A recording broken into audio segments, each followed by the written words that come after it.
Сәлеметсіздер ме қыздар, сіздермен бірге шебер Гүлназ. Бүгінгі видеомызда біз мынандай әдемі сыйлық салатын қорапша жинайтын боламыз.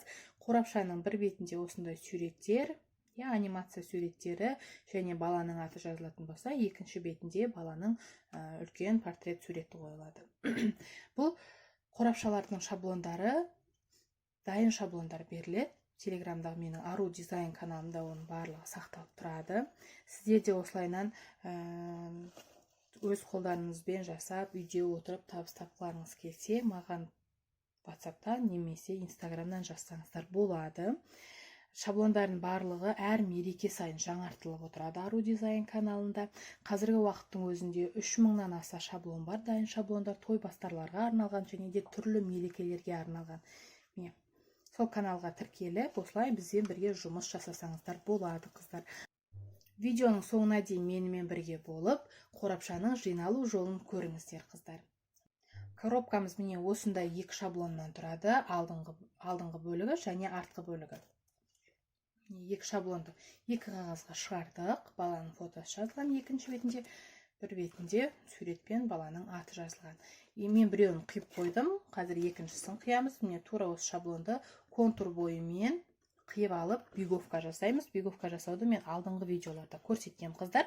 Барлық видеоларда қайталап көрсетпеймін. Қиып, контур бойынша қиып, биговка жасаймыз. Ал бұларды енді жинау үшін бізге қайшымыз керек? Двухсторонний скотч, лента және биговка жасауға арналған менде бізді қолданам, кәдімгі тоқыма бізін, және де сызғыш. Сонымен қатар жоғар жағынан лента таққанға дыракол керек болады.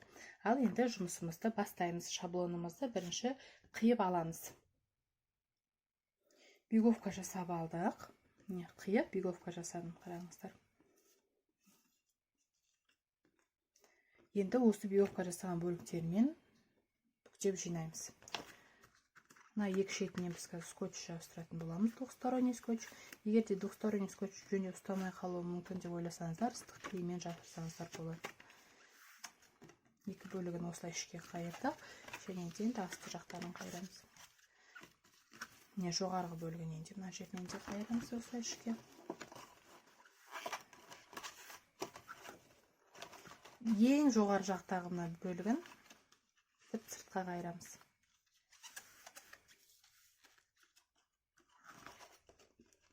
Сол кезде мен былайынан жиналып тұратын болады.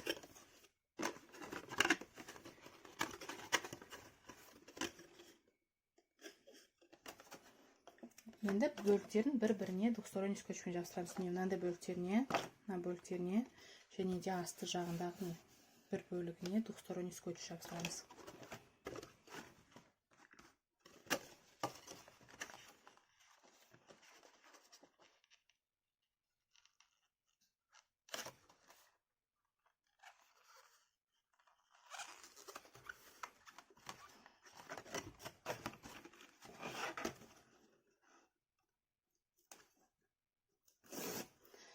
Және де тағы бір сұраққа жауап бере кетейін. Бұны қандай қағазға шығарамыз деп сұрақ болып жатады. Коробка болғандықтан бұған енді бізде тәттілер салынады. Тәттілердің салмағы ауырлау болады. Сондықтан да міндетті түрде қалың қағазға, егер принтерларыңыз 260-300 граммдық қағаз алатын болса, сондай қағазға шығарыңыздар. Ал егер де ондай алмайтын болса, енді амал жоқ, 230 граммдық қағазға шығарасыздар. Бірақ ол кішкене жұмсақтау болады ол кезде қағаздарыңыз. Сондықтан да желательно 260-300 граммдық қағазға шығарып жасаңыздар.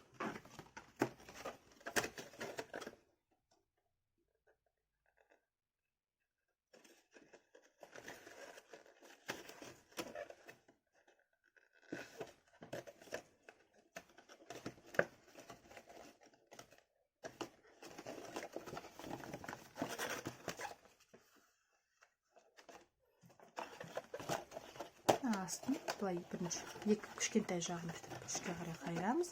Одан кейін үлкен бөліктерін қайырамыз. Скотчты ашып алайын.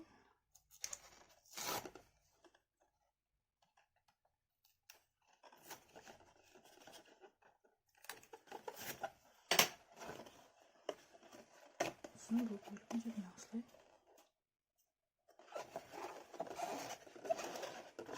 жаптық.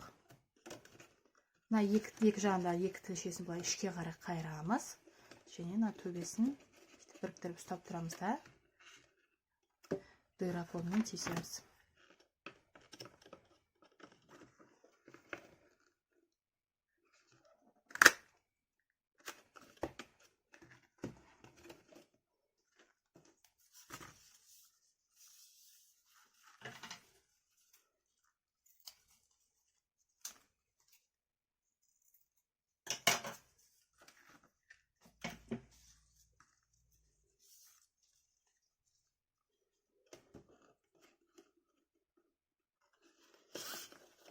Біздің қорапшамыз дайын болды.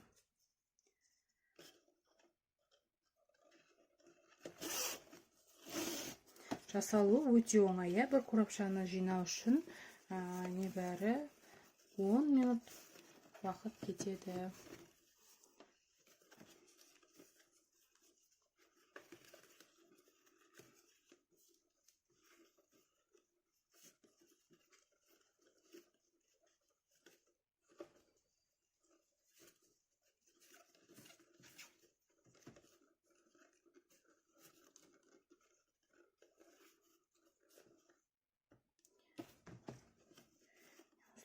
Лентасына әдемілеп байлап етап қоямыз. Біздің қолдан жасалған қорапшамыз дайын, қыздар. Барлықтарыңызға көп рахмет соңына дейін менімен бірге болған.